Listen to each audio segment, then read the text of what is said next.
Hi, soul friends. It's Tannaz Hosseinpour, and welcome back to another short solo episode of the Minutes on Growth podcast. Today, we're going to be talking about spring cleaning, but not just in the way we usually talk about it. Yes, we're going to be talking about clearing out the clutter in our homes, but we're also going to go deeper because spring isn't just about refreshing our physical spaces, it's also about detoxing our mind, our beliefs, and our relationships as well. So, spring really is a season of renewal. We have the spring equinox coming up, which also marks the beginning of the Persian New Year. And it really is the perfect time to step into a more evolved version of ourselves by letting go of what no longer serves us. So, today we're going to explore how decluttering our physical space impacts our energy. We're going to talk about how to detox limiting beliefs that are keeping us stagnant and how to take inventory of our relationships and create space for more reciprocal aligned connections. So, let's begin. So, decluttering our physical space is all about clearing energetic blockages. So, I want you to take a look around your home right now. What are you holding on to that it's time to let go of? Maybe it's clothes that don't fit anymore, not just physically, but energetically. Maybe it's the items from your past self, from a version of you that you no longer resonate with, that no longer exists. Maybe you're holding on to things just in case, but in reality, they're anchoring you to an old identity. Because spring cleaning isn't just about organizing, it's about intentionally making space for expansion. So when we let go of what no longer aligns with who we are today, with this version of us, we are creating room for new energy to flow in. And I know that this can be hard, especially when we attach meaning to objects, but for something new to enter, there needs to be space for it. If I want a new sofa set, I need to be willing to let go of this sofa set.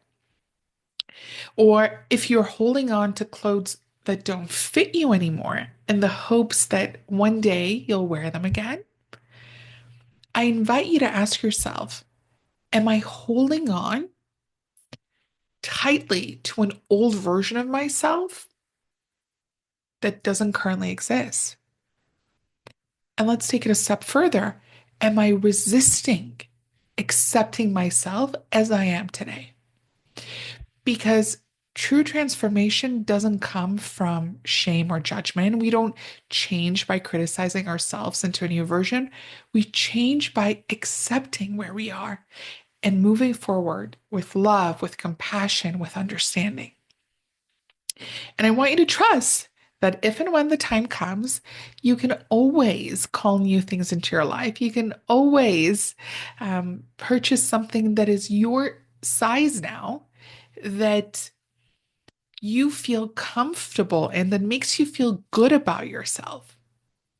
So for now, I really invite you to release the old, release what no longer fits, and create space for something new. So now let's take it even a step further. Let's go deeper. We're decluttering our homes.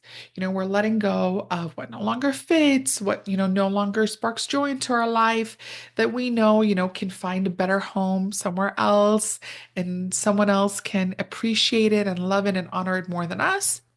We're doing that. But how often do we declutter our minds? So take a moment to reflect, like, what limiting beliefs are you still carrying into this new season?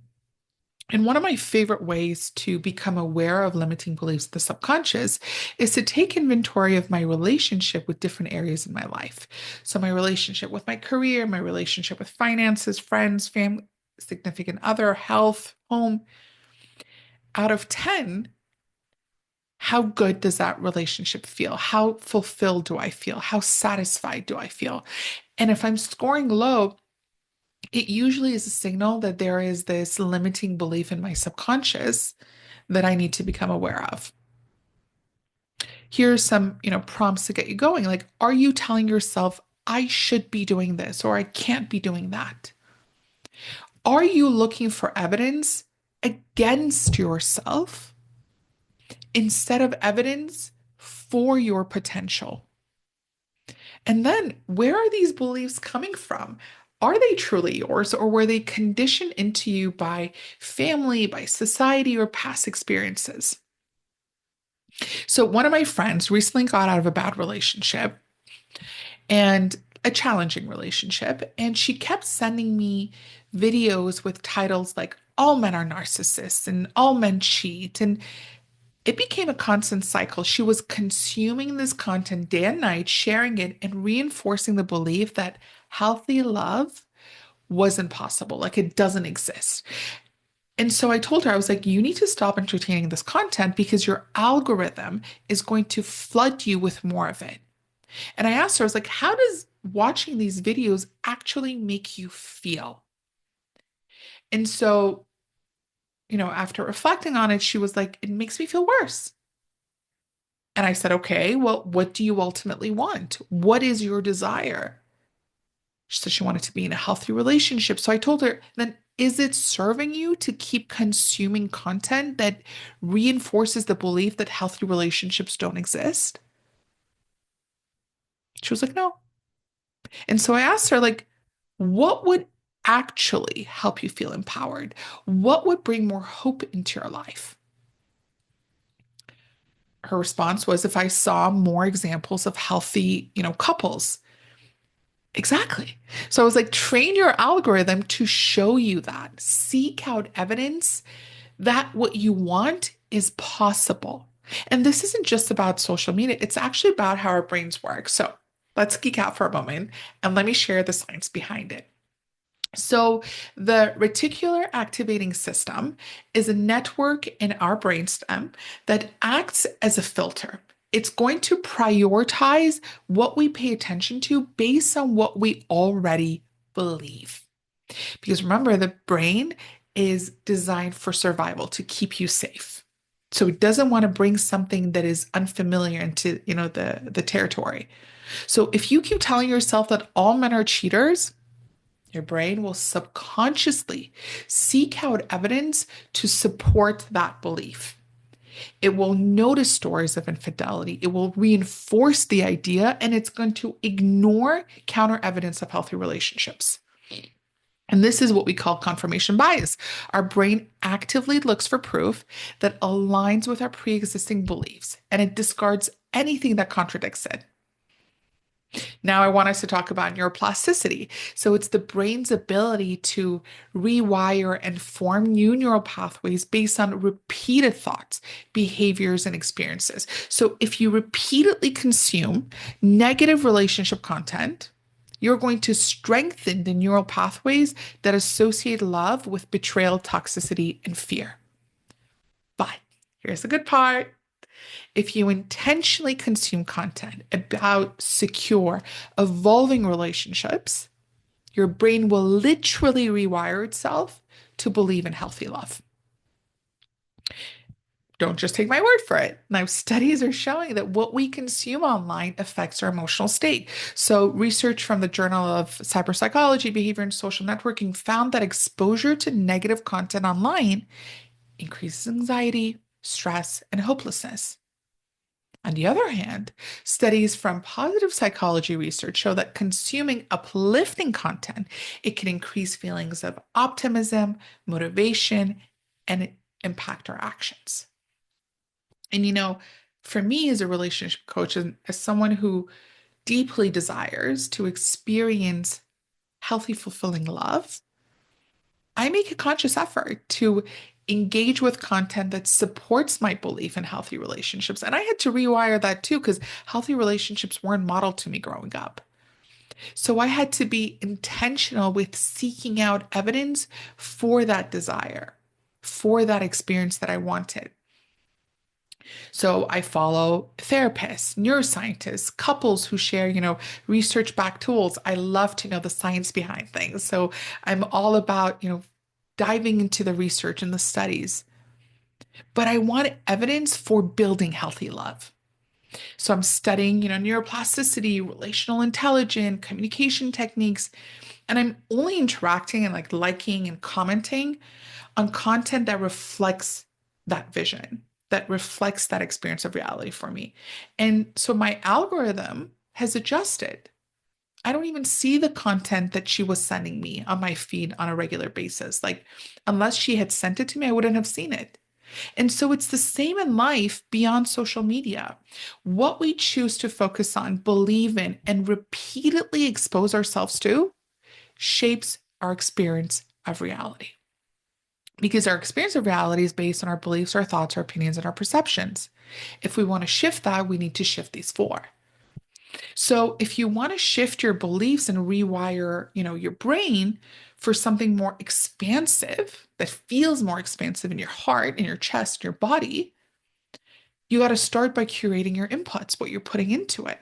So I want you to audit your content consumption. I want you to take a look at your social media, your books, your conversations. What themes are they dominating? Are you consuming content that reinforces hope and possibility or fear and limitation? Last weekend, it was my fiance's birthday, and I threw him a party. And right before the guests arrived, I sent them a message. I said, the theme for tonight is parallel timeline. So I want you to embody the highest version of yourself, your grandest desires without doubt, without limitation, and certain rules. You can't discuss, the economy through the lens of lack. You can't talk about politics, trade wars. And it was so refreshing for like 6, 7 hours where we were just talking about our goals, our desires, our visions. It was such a soul expansive experience. So take a look at the themes that are dominating your current conversations, whether they're literal conversations with other people or the ones you're dominating in your mind. And then I want you to start seeking out the opposite evidence. If you believe healthy relationships don't exist, I want you to start searching for couples, like stories of couples who have done the work and have built beautiful partnerships. If you believe financial abundance is impossible for you, I want you to follow people who have transformed their financial reality through mindset shifts and action. And then I want you to engage with what you believe that you want to believe in. So, I mean, let's use social media as an example. Every like, comment, or share teaches the algorithm and your subconscious what to prioritize. If you want to believe in healthy relationships, follow content and accounts that highlight secure attachment, growth, love that evolves over time. Recently, I posted something on Threads. I said, I wish people could experience how fulfilling love in a relationship can be past the honeymoon phase. And a few people liked it and shared it. And I was like, this is the content I want people to know. I want people to know that love can grow deeper and deeper and deeper. Doesn't mean there's no challenges, but that feeling, everyone's like, oh, I wish you could go back to the honeymoon phase. No, I want you to feel the love of commitment, deep commitment, healthy commitment. Similarly, if you want to believe in abundance, I want you to read stories and biographies of people who have shifted their financial narrative. And then I want you to be conscious of the story you're feeding yourself. So, just like your social media algorithm, your mind is also running on an algorithm and it prioritizes what you repeatedly give attention to. So, what are you training your mind to expect? What mental feed are you scrolling through every day? So, if we're stepping into this new season, spring equinox, Persian New Year, renewal. Ask yourself, how is my life a reflection of my beliefs? Where am I looking for evidence against myself instead of for myself? And how can I shift my perspective to align with the reality I want to create and experience? Now that we've talked about, the mental detox, I want us to also talk about our relationships. Spring is also the perfect time to take inventory of the people in our lives.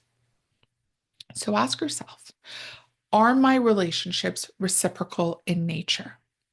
Do the people in my life pour into me as much as I pour into them? Which relationships feel expansive?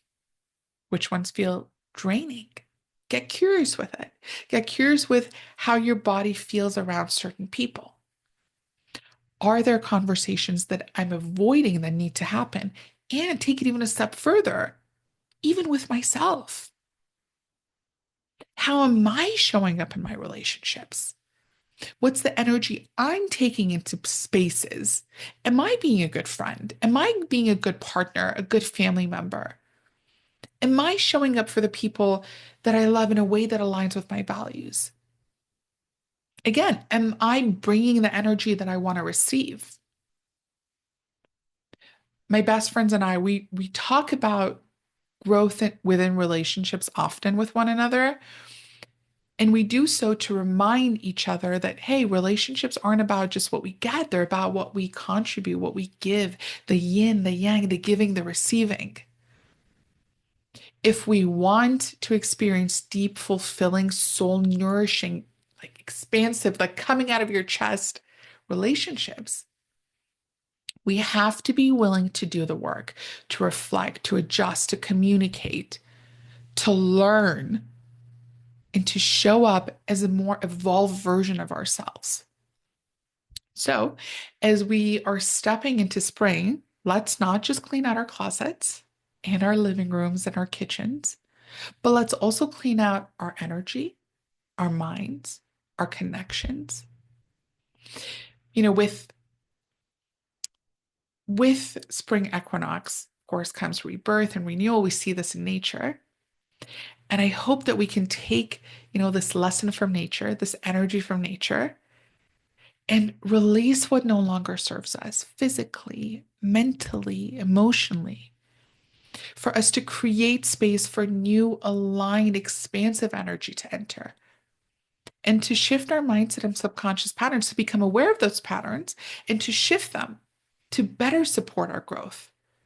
So, as you go on with your day today, I invite you to ask yourself, what am I ready to let go of? And what new beliefs, habits, and relationships am I ready to step into? Because just like nature, we're always evolving and growing, and my desires are shifting. I'm not the same person I was last year. So that which aligned and resonated with me a year ago might not align and resonate with me now. So I got to be really intentional with that. And true transformation begins when we clear space for something new to emerge. And the universe abhors a vacuum. So we create space for it, it's going to be replaced, but we need to create space for it. So if there's something, a desire that, is not manifesting for you in the physical realm, ask yourself, have I created space for it? Two contradicting beliefs cannot coexist. If I want a healthy relationship, I cannot entertain the belief that all men cheat. I need to let go of that to create space for healthy love to come in. And of course, doing the inner work, learning the skills so that when it does come in, I can cultivate it, I can nourish it. So, thank you so, so much for joining me today. If this episode resonated with you, let me know. I would love to hear what you are releasing this season. Thank you so, so much for being here with me. Speak soon.